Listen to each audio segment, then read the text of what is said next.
Buenos días, hermanos. Dios los bendiga. Ay, qué semana tan difícil. Ojalá que todo se esté regresando ya a normalizar para ustedes. Nosotros, gracias a Dios, no tuvimos gran problema con la luz. Yo sé que muchos de ustedes sí. Y confiamos que Dios los siga cuidando y guardando. Y anticipamos, hermanos, la gracia de Dios que siga sobre nosotros, ¿verdad? Y su bondad también. Vamos a seguir, hermanos, el estudio sobre el libro de Apocalipsis, el capítulo 19, el regreso del Señor. La segunda venida de Jesucristo a la tierra. Y eso, hermanos, es algo profetizado por muchos siglos, en muchos profetas, muchos libros proféticos. Pero hoy, hermanos, vamos a estudiarlo a fondo a través del capítulo 19. Vamos a regresar, antes de orar, hermanos, a la línea de tiempo que hemos estado viendo, que ahora lo estamos acortando un poco porque ya estamos finalizando los 7 años de la tribulación. Y lo puedo decir de esta manera. La venida del Señor Jesús está manifestada, se manifiesta en 2 etapas. La primera etapa es el rapto, cuando el Señor Jesús arrebata a la iglesia de la tierra, luego los 7 años de gran tribulación en la tierra, y luego la segunda venida del Señor para juzgar la tierra, para terminar, hermanos, de la ira de Dios sobre el pecado, la guerra de Armagedón y establecer su reino de 1000 años aquí en la tierra.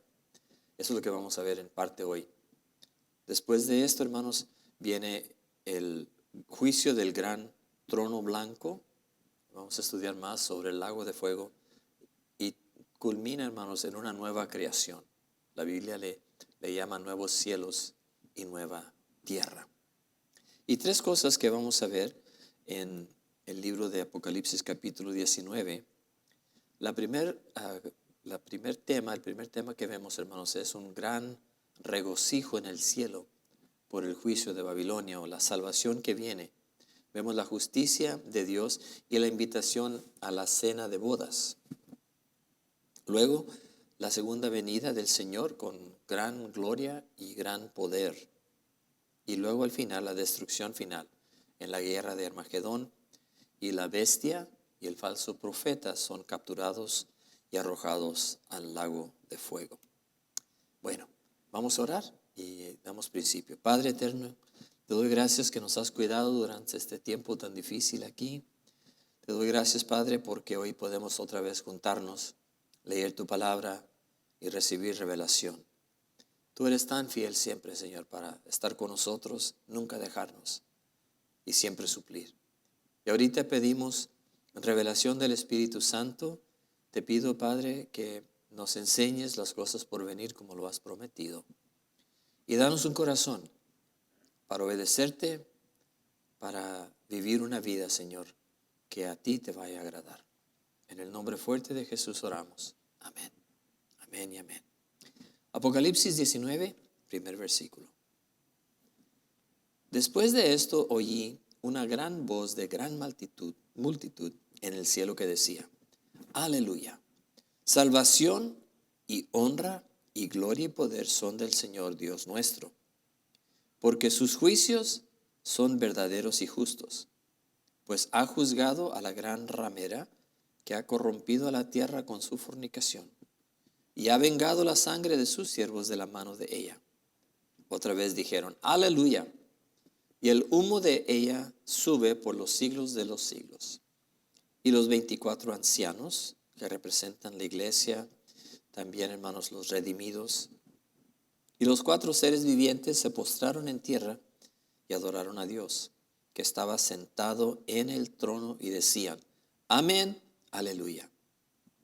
Y salió del trono una voz que decía: Alabad a nuestro Dios todos sus siervos, y los que le teméis, así pequeños como grandes. Y oí como la voz de una gran multitud, como el estruendo de muchas aguas, y como la voz de grandes truenos que decía: Aleluya, porque el Señor Dios nuestro Todopoderoso reina. Gocémonos y alegrémonos y démosle gloria, porque han llegado las bodas del Cordero, y su esposa se ha preparado. Y a ella se le ha concedido que se vista de lino fino, limpio y resplandeciente, porque el lino fino es las acciones justas de los santos. Y el ángel me dijo, escribe, bienaventurados los que son llamados o invitados a la cena de las bodas del Cordero. Y me dijo, estas son palabras verdaderas de Dios. Y me postré a sus pies para adorarle. Y él me dijo, mira, no lo hagas, yo soy consiervo tuyo y de tus hermanos que retienen el testimonio de Jesús. Adora a Dios, porque el testimonio de Jesús es el espíritu de la profecía. El canto que cantamos de vez en cuando es, me gozaré, me alegraré. Porque han llegado las bodas del Cordero de Dios. Y a su esposa se le ha concedido que se vista de lino fino, limpio y resplandeciente. ¿Para qué? Para recibir al Rey. Aleluya. Estamos por ver, hermanos, la venida del Señor. La venida del Señor Jesús. Y lo que comienza aquí, hermanos, es un gran regocijo en el cielo, mucha alegría. La gente está diciendo, ya por fin, Dios está terminando el juzgar el pecado. Babilonia. La ira de Dios se está culminando en este tiempo. Y es justo, hermanos, que todo el cielo se regocije, que tenga alegría, porque todas las cosas que estaban causando dolor, tristeza, sacrificio, hermanos, todo ha sido juzgado y ya el Señor Jesús viene para hacer todas las cosas bien. Y establecer sobre la tierra, hermanos, un reino. Establecer un gobierno, hermanos, justo, un gobierno de paz y de tranquilidad para todo el mundo. Y aquí, hermanos, habla de una boda del Cordero. Recuerden que en el libro de Apocalipsis, cuando se habla del Señor Jesús, lo que Él quiere llamarnos la atención es a su sacrificio en la cruz del Calvario. Él ha decidido, hermanos, ser identificado como el Cordero de Dios, que fue inmolado en la cruz, que fue crucificado, que murió, hermanos, y que resucitó gracias a Él. Pero Él, hermanos, quiere siempre identificarnos a nosotros como los redimidos, los que hemos sido lavados con la sangre de ese Cordero que quita el pecado del mundo. Nosotros debemos de tomar eso siempre en cuenta. Las bodas son las bodas del Cordero de Dios. Las bodas, hermanos, es el tiempo que nosotros nos unimos con Él espiritualmente y actualmente por toda la eternidad. Así que la boda y la boda de los judíos antiguos, hermanos, nos trae entendimiento a nosotros. Quiero ver una paralela entre la manera en que se contraía un matrimonio y cómo se celebraba y se consumaba, hermanos, para ver el paralelo con lo que sucede en estos tiempos y lo que el Señor nos estaba tratando de enseñar por medio de las parábolas, por lo menos dos que vamos a ver en breve hoy. En los tiempos antiguos, hermanos, y en manera, puedo decir, pequeña, en algunas culturas muy estrictas de los judíos, todavía, hermanos, los matrimonios son arreglados entre los padres. No es como hoy día, hermanos, que se buscan, salen a conocerse, según esto se enamoran y luego se casan. En esos tiempos era muy diferente. Un padre tenía un hijo, otro padre tenía una hija, los padres se ponían de acuerdo y decían, nuestros hijos se van a casar cuando crezcan, vamos a hacer el contrato. Luego se hacía el contrato, hermanos, y cuando ya llegaban de edad, entraban ellos a hacer los arreglos finales. Después de que se finalizaba ese contrato entre el hombre y la mujer, entre el joven y la joven, entonces el novio, lo que hacía él regresaba para preparar un lugar en la casa de su padre. Podemos decir que le hacía un anexo, le agregaba a la casa para que cuando se casaban, él podía llevar su novia a vivir en un cuarto, en un lugar ahí cerca de la casa de su padre. En esos días, hermanos, las familias se ampliaban de esa manera. El padre construía una casa y luego para sus hijos le agregaban una porción a esa casa, para otro hijo le agregaban otra porción y vivían ellos en esa comunidad. Así que lo que vemos son tres cosas en las bodas judías antiguas. Lo primero es el compromiso o el contrato de matrimonio. Ahí el dote era pagado, the dowry se pagaba para formalizar ese contrato. Y luego iba el novio para preparar ese lugar para su novia. Y el segundo paso en la boda, hermanos, era que el novio regresaba por su novia. Después de regresar por su novia, entonces ya cuando se iban a casar formalmente, había un banquete de bodas. Y ese banquete de bodas se celebraba por 7 días. Y lo que vemos, hermanos, es el paralelo entre eso y lo que el Señor Jesús ha hecho por nosotros. Nosotros que somos la novia, o es decir, la esposa del Cordero de Dios. Lo primero que hizo el Señor en paralelo es la salvación. El Señor Jesús pagó el precio de sangre por su novia. Cuando Él se dio en la cruz del Calvario, Él pagó el precio para nuestra salvación. Y fuimos hechos nosotros, hermanos, la novia del Cordero de Dios. El Señor Jesús luego fue y preparó un lugar y va a venir, hermanos, en el rapto para regresar por su novia. Ese es el segundo paralelo. Y el tercero, hermanos, son las cenas o la cena de las bodas del Cordero. Vamos a verlo en el Nuevo Testamento, en Juan capítulo 14, cuando el Señor Jesús hace esa promesa a los discípulos. Les dice en el verso 1, dice, no se turbe vuestro corazón. Creéis en Dios, creed también en mí. En la casa de mi Padre muchas moradas hay. Si así no fuera, yo os lo hubiera dicho. Voy pues a preparar lugar para vosotros. Y si me fuere y os preparare lugares, vendré otra vez y os tomaré a mí mismo, para que donde yo estoy, vosotros también estéis. Qué hermoso, hermanos. Qué hermoso. También lo vemos, hermanos, en la parábola de las 10 vírgenes. ¿Se acuerdan las 10 vírgenes? 5 sabias, 5 insensatas o no tan sabias. Las sabias prepararon su lámpara con aceite. Las insensatas prepararon su lámpara, pero no prepararon el aceite. En otras palabras, esa es una parábola de estar preparados, de estar esperando la venida del Señor. En Mateo 25, primer versículo, dice el Señor Jesús: entonces el reino de los cielos será semejante a 10 vírgenes que tomando sus lámparas salieron a recibir al esposo. 5 de ellas eran prudentes, 5 insensatas. Las insensatas, tomando sus lámparas, no tomaron consigo aceite, mas las prudentes o las sabias tomaron aceite en sus vasijas juntamente con sus lámparas, y tardándose el esposo, cabecearon todas y se durmieron. Y a la medianoche se oyó un clamor: aquí viene el esposo, salid a recibirle.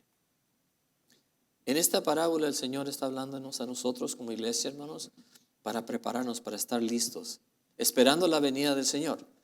Y va a venir el Señor, hermanos, dice la Biblia, en un momento que no esperamos. Pero podemos entender los señales, podemos entender, hermanos, las temporadas en que vivimos.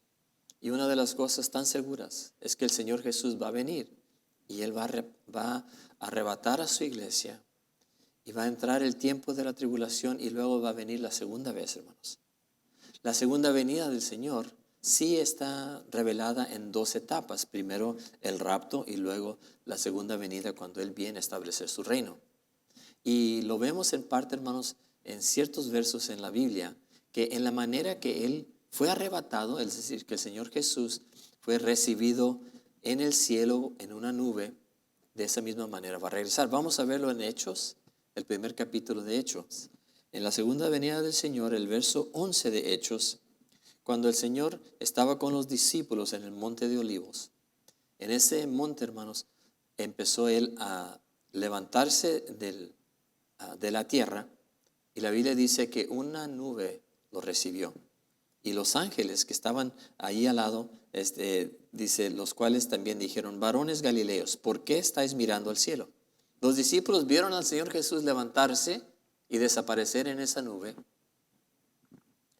y se quedaron con la boca abierta, y estos ángeles se acercaron diciendo: varones galileos, ¿por qué estáis mirando al cielo?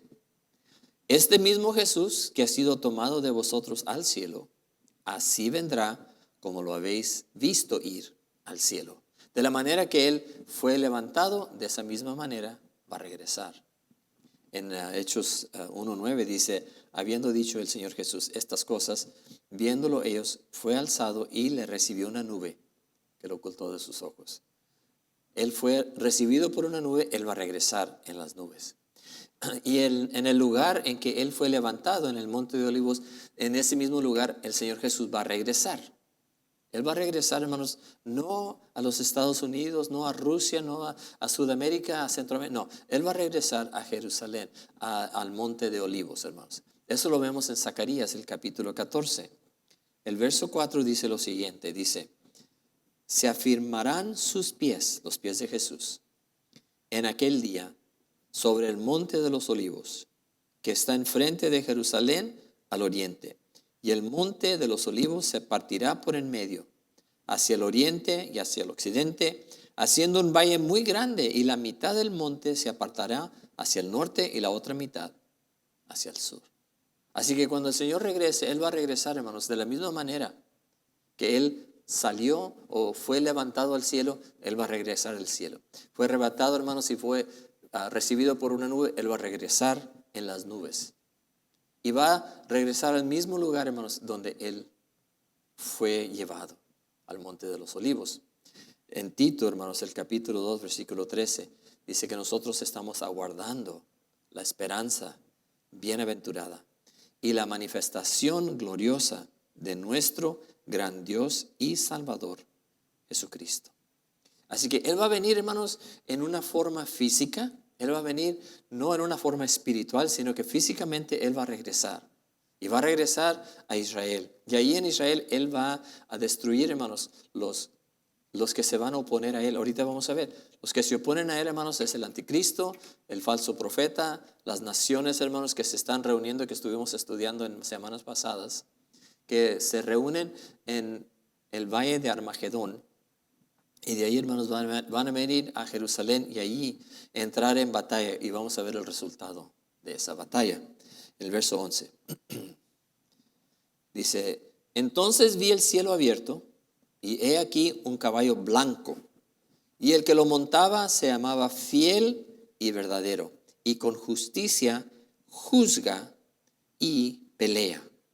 Sus ojos eran como llama de fuego. Y había en su cabeza muchas diademas, y tenía un nombre escrito que ninguno conocía, sino él mismo. Vamos a regresar, hermanos, al verso 11 rapidito. Dice, entonces vi el cielo abierto, y he aquí un caballo blanco, y el que lo montaba se llamaba Fiel y Verdadero. Vemos al Señor Jesús, hermanos, montado 2 veces en las Escrituras. La primera vez, Él fue montado, hermanos, sobre el pollino de un asno, ¿se acuerdan? It was the young foal of a colt. Y Él, apacible, calmado, lleno de amor y lleno de gracia, entra a Jerusalén. Y cuando Él entra a Jerusalén, hermanos, Él entra para ser sacrificado en el monte Calvario, para nuestra salvación. La primera vez, hermanos, Él vino humilde, lleno de gracia, lleno de amor. La segunda vez, Él va a venir montado en un caballo. Y ese caballo blanco es un símbolo, hermanos, de la victoria, del triunfo del Señor y de la autoridad. Él es el rey que viene, hermanos, para juzgar. Él viene con justicia, porque Él es el único justo, Él es fiel, Él es verdadero. El Señor Jesús es fiel, hermanos, a todas las promesas que Él te ha hecho a ti y te ha hecho para los tuyos también. Él es verdadero. Todo lo que dice, todo lo que ha dicho, todo lo que dirá es la verdad solamente y la verdad absoluta. Si tú quieres confiar en una realidad, confía en las palabras del Señor Jesús. Él es fiel, Él es verdadero. Él viene a juzgar y va a juzgar a los vivos, va a juzgar a los muertos. Y dice el verso 12 que sus ojos eran como llama de fuego. Él conoce todo, Él ve todo, Él entiende todo. Y en su cabeza muchas diademas. Las diademas hablan de la autoridad, de la realidad de Jesús. Él es rey. Él tiene toda autoridad. Él tiene todo poder. Y solamente en Él se encuentra la salvación. Y dice que tiene un nombre escrito que ninguno conocía, sino Él mismo. Hay cosas, hermanos, de Jesús que podemos nosotros pensar, especular, pero no vamos jamás a entender, hermanos, las profundidades de Jesús. Porque Él es Dios, nosotros no somos. El ángel, hermanos, que cuando el apóstol ve al ángel, es el glorioso, es tan grande, hermanos, que la inclinación del apóstol Juan es de adorarle y de humillarse, pero dice, no, yo soy siervo como tú, no me vayas a adorar a mí, nomás adora a Dios. La adoración, hermanos, debe ser dirigida solamente a Dios, solamente a Jesús, porque esas profundidades, si yo pudiera conocer todo lo de Jesús, cuando aquí habla tiene un nombre escrito que nomás Él conoce, está hablando de una naturaleza, un carácter del Señor Jesús que solamente Él puede entender, nosotros como humanos no. Hay que saber, hermanos, que el Dios que todo puedo conocer de Él no es un Dios, sino que Él, hermanos, hay cosas todavía escondidas que nunca vamos a comprender, pero hay ciertas cosas que sí comprendemos, que Él es un Dios de amor, Él es un Dios de gracia, Él es un Dios de misericordia, Él es un Dios bueno, Él es un Dios que suple todas nuestras necesidades, Él es un Dios, hermanos, que es digno de nuestra alabanza y adoración. Él es ese Dios, y a ese Dios yo puedo adorar, aleluya, y yo quiero seguir adorando y siguiendo, hermanos, a ese Dios. Es para mi beneficio y para el tuyo también. Dice el verso 13, Él estaba vestido de una ropa teñida en sangre y su nombre es el Verbo de Dios. El Verbo de Dios, la palabra verbo o verbo de Dios es la palabra griega logos, L-O-G-O-S, logos. En ese tiempo se entendía, hermanos, que logos hablaba de la divina revelación. Jesucristo es la divina revelación de Dios. Cuando estaba con los discípulos, le dijo un discípulo, enséñanos el Padre. Y el Señor Jesús le dijo, si me ves a mí, estás viendo al Padre, porque el Padre y yo somos uno. Él es la revelación de Dios aquí en la tierra, hermanos, para nosotros. Pero el verbo también significa una cosa bien importante, hermanos, porque entendemos nosotros, como dice en Juan 1:1, dice, en el principio era el verbo y el verbo era con Dios y el verbo era Dios. En Génesis 1, versículo 1 dice, en el principio Dios creó el cielo y la tierra, ¿se acuerdan? Así que en el primer capítulo, primer versículo de la Biblia, en Génesis, nosotros somos llevados al principio de esta creación que nosotros entendemos como la tierra o este planeta. Pero en Juan 1:1 nosotros regresamos más allá del principio del mundo. Regresamos a las profundidades, hermanos, del principio antes de que esta tierra fuera formada.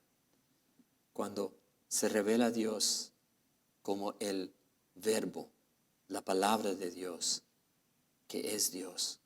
Y luego el verso 14 del capítulo 1 de Juan dice, y el Verbo habitó con nosotros y se hizo carne. Aleluya. Él se hizo hombre. Esas son profundidades, cosas que no podemos entender.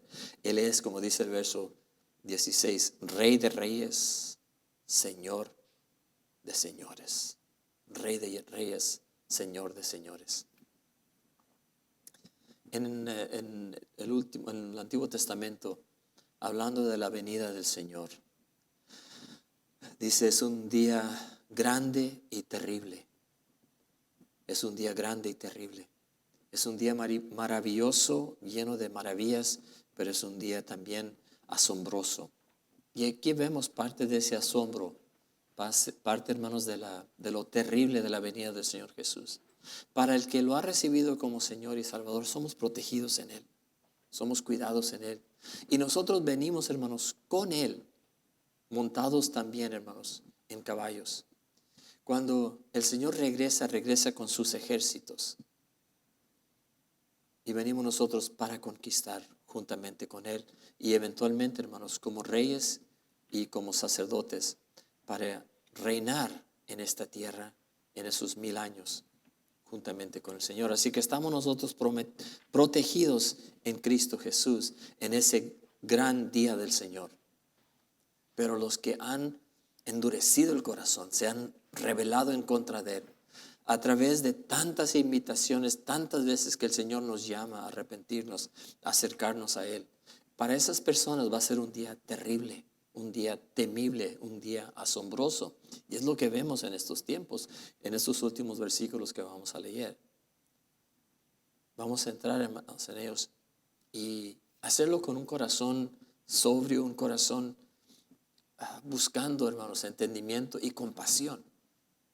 Compasión para los que todavía no se convierten, los que todavía no aceptan a Cristo como Salvador. En el verso 17 dice, y vi a un ángel que estaba en pie en el sol y clamó a gran voz diciendo, a todas las aves que vuelan en medio del cielo, venid y congregaos a la gran cena de Dios. Ahora, esta gran cena de Dios, hermanos, no es la cena de del Cordero, las bodas del Cordero, no. Esto es, hermanos, el final, hermanos, en juicio, en la ira de Dios furiosa y feroz. Dice, para que comáis carne de reyes, de capitanes, carnes de fuertes, carnes de caballos y de sus jinetes, carnes de todos, libres y esclavos, pequeños y grandes. Aquí no hay nadie que se escapa. El que se ha rebelado en contra de Dios, hermanos, esa persona va a caer y va a ser devorado físicamente. Y el verso 19 dice, y vi a la bestia, a los reyes de la tierra y a sus ejércitos, reunidos para guerrear contra el que montaba el caballo y contra su ejército. Y la bestia fue apresada, y con ella el falso profeta, que había hecho delante de ella las señales con las cuales había engañado a los que recibieron la marca de la bestia y habían adorado su imagen. Estos dos fueron lanzados vivos dentro de un lago de fuego que arde con azufre. Y los demás fueron muertos con la espada que salía de la boca del que montaba el caballo. Y todas las aves se saciaron de las carnes de ellos. En este tiempo, en este momento estamos viendo, hermanos, que la ira de Dios es consumada, es completada. El juez que tiene todo derecho de juzgar, viene para juzgar y para destruir. Y Él trae la destrucción sobre todos los que han recibido la marca de la bestia, los que se han rebelado, hermanos, y no han aceptado a Jesucristo como Señor y Salvador. Pero más profundamente lo que estamos viendo, hermanos, es la consumación de la ira de Dios sobre toda la maldad, sobre todo lo que ha traído destrucción, sobre todos los siglos de los siglos, hermanos, en estos tiempos y los tiempos que van a venir. Porque hay mucho sufrimiento, hay mucho dolor, hay mucha tristeza que el pecado ha causado y va a seguir causando, aunque el Señor Jesús ya pagó el precio por ese pecado. Y el texto, la declaración que quiero dejarles a ustedes es un entendimiento que yo recibí al leerlo. Porque la ira, dice el pastor Jack Hayford en esta declaración, dice, la ira feroz de Dios contra el pecado, esa ira está juzgando lo siguiente. Está juzgando la fuente o el origen de cada guerra entre las naciones. Está juzgando el patógeno de cada enfermedad que aflige a la humanidad. Está juzgando la separación inicua que produce cada divorcio que ha arruinado hogares y personas. Está juzgando la fuente de toda la esclavitud, adicción que destruye a las personas, y está juzgando la mera muerte. Dios mismo destruirá todo lo que se le ha opuesto y que trajo muerte y destrucción a las personas, y Él establecerá finalmente su reino para siempre. ¿Qué quiero decir con todo eso, hermanos? El Señor, hermanos, está juzgando, el Señor Jesús, toda causa de todo sufrimiento en esta tierra. Él está juzgando, hermanos, todo lo que ha traído destrucción a las familias, lágrimas a los niños, todo lo que ha traído, hermanos, furia a los líderes para traer guerras que han matado a tantos, que ha habido tanta destrucción y tanto sufrimiento. Él está juzgando en su ira justa todo eso y está aniquilándolo para siempre, para luego establecer en la tierra un reino de paz, un reino de justicia, un gobierno, hermanos, que va a gobernar, hermanos, en amor, en bondad, en paz sobre la tierra, y nos da a nosotros, hermanos, el derecho de participar con Él en hacer eso. ¿Cómo va a ser en el futuro? No lo podemos imaginar, claramente no, pero es una promesa de Dios. Viene el Rey de Reyes, el Señor de Señores. Él viene, hermanos, para establecer su reino. Él viene y viene pronto. Y para cada persona que no ha recibido salvación, le hace la misma oferta. Esa oferta la hace a través de estos labios para ti. Si tú nunca has recibido salvación, recíbelo hoy. Dile al Señor, Señor, lávame de todos mis pecados y de todas mis maldades por tu sangre. Perdóname de todos pecados y todas transgresiones.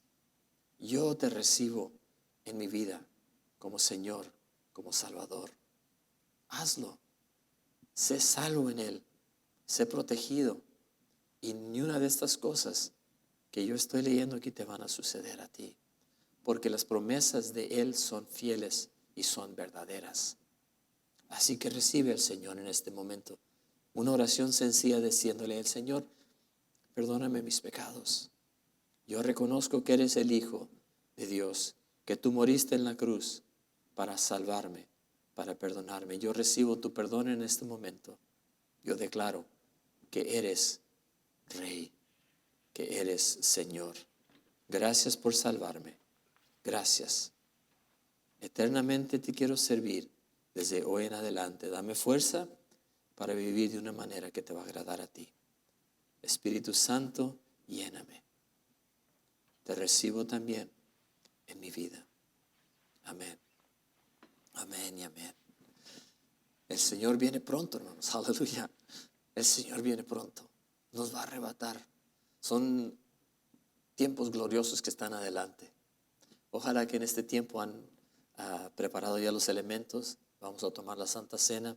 Vamos a orar por las ofrendas y luego ser despedidos, hermanos, en la bendición del Señor. Mientras estos días pasan, yo esperaba que esta semana les podía dar la fecha para abrir de nuevo la iglesia, pero con todo lo que pasó, hermanos, no creo que es todavía tiempo. Espero hacerlo en el mes de marzo, primeramente Dios. Les voy a estar dando más detalles más adelante. Preparen los elementos.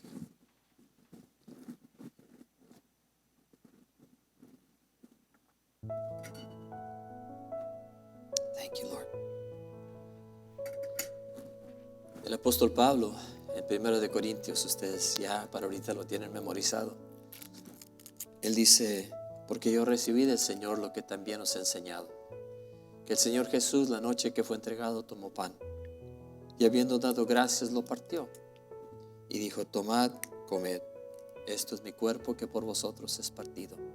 Haced esto en memoria de mí.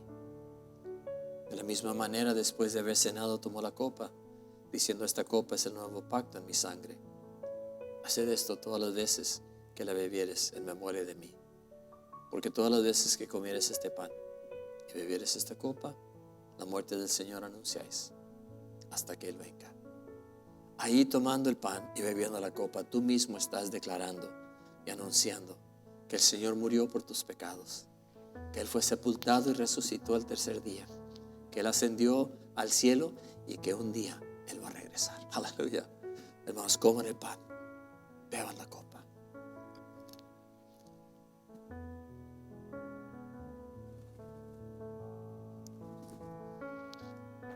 Ahí en tu corazón declara, porque yo en mi casa serviremos al Señor. Yo en mi casa serviremos al Señor. Lo haremos con gozo, con alegría, esperando que Él venga por nosotros pronto. Aleluya. Hermanos, gracias por todos ustedes que fielmente han enviado sus diezmos que han dado por medio del internet. Gracias por ser tan fieles, hermanos, al Señor. Que el Señor los proteja, multiplique todo lo que están poniendo en sus manos. Señor, yo te adoro y te doy gracias Y declaro la bendición del diezmador sobre cada persona que ha traído a ti, Señor, tus diezmos y tus ofrendas. Protégelos, multiplica, bendice. Jehová te bendiga y te guarde. Jehová alce su rostro sobre ti y tenga de ti misericordia. Jehová alce su rostro sobre ti y ponga en ti paz.